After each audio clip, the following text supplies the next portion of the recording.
All right, welcome back to Halftime. Let's get to our calls of the day. Goldman initiating a number of restaurants, including Shake Shack as a buy. Josh, you on this one?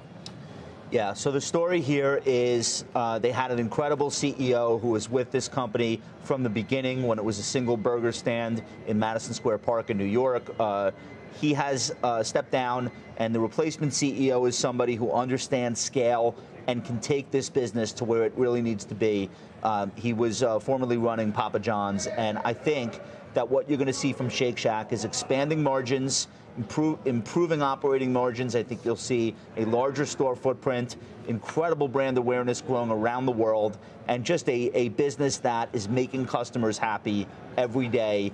App ordering, drive-through windows, all sorts of innovation to the customer experience. So this is one of my favorite positions that I'm in. I've been in it since it came public. I'm not trading it. I'm investing in it. I've taken the ups and downs along the way, but I think it'll get above 100, and hopefully it'll stay there for a while. You know, by the way, Goldman on a bit of a alliteration streak here. They upgraded Shake Shack, Sweet Greens, and also Starbucks. Go a bunch of S's. Sweet Green I don't love. You have to ask them for a napkin. It's like this. It's a very weird situation. And the one by Bryant Park, there's a line out the door at 10 a.m. Who the hell is eating salads at 10 o'clock in the morning? Isn't that a good sign of the business? But I digress. Morgan Stanley out with a note on GM saying the company's buyback is helping to boost shares. Jim, you got fired up about this earlier with Bryn. You said there was no movement in the stock. Got a Morgan Stanley, I should say, saying that buyback's going to help out.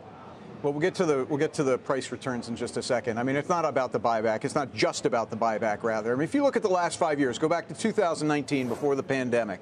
All right, top line's up about 30% since then. Net income is up about 60% since then. Those are darn good numbers. Add in the share buyback where you've shrunk the share count by about 20%. And guess what? Over the last 5 years, earnings per share have basically doubled. You take the news from earlier this week about more buybacks coming, and clearly management thinks there are good times ahead. Pay 5 times for this stock? I would suggest you, at the very least, this should be 7 times, which would indicate more than a 40% or basically a 40% return from here.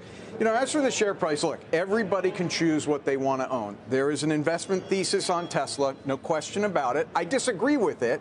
Bryn disagrees on the GM thesis. That is fine. This is what makes a market. I will simply point out that if you look at the last 3 years, the share price return plus dividends basically equal Tesla and GM.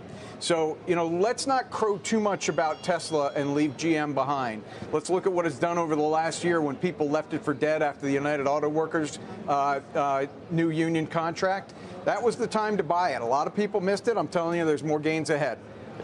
Shares down about 2.25% right now, but up 34% year to date. Have another call. KeyBank raising its price on Netflix. Jason, you own this one. Netflix especially interesting with everything that's going on with Paramount. Without a doubt, Frank. I think what's been interesting with this stock, I mean, we've been talking about the consumer, and you know, there's debate on where the consumer is. I mean, the stock's up 6% in the last 3 months. It's up 33% over year to date. And I think they just have many levers to pull. Obviously, the ad-supported tier, password sharing continues to see movement. The content slate continues to get enriched quarter over quarter. Free cash flow continues to grow. So I continue to like this name, and I think it takes out 700. What do you think about their push into live events? Tyson Paul postponed, but I was pretty excited about it. I mean, I wanted to watch it at least. Oh, without a doubt. I think the Tyson deal, the WWE, obviously the NFL story, you know, that's coming out over the holidays, I think that will be increased significant engagement. So I like a lot of the things that Netflix is doing. I think it's playing out well for them. Josh, your take on Netflix? I totally agree with Jason, and I have been in and out of the stock over the years. I should have stuck with it because the thing looks great. All right, I'm kind of upset about Peacock, NBA coming there, but I digress once again.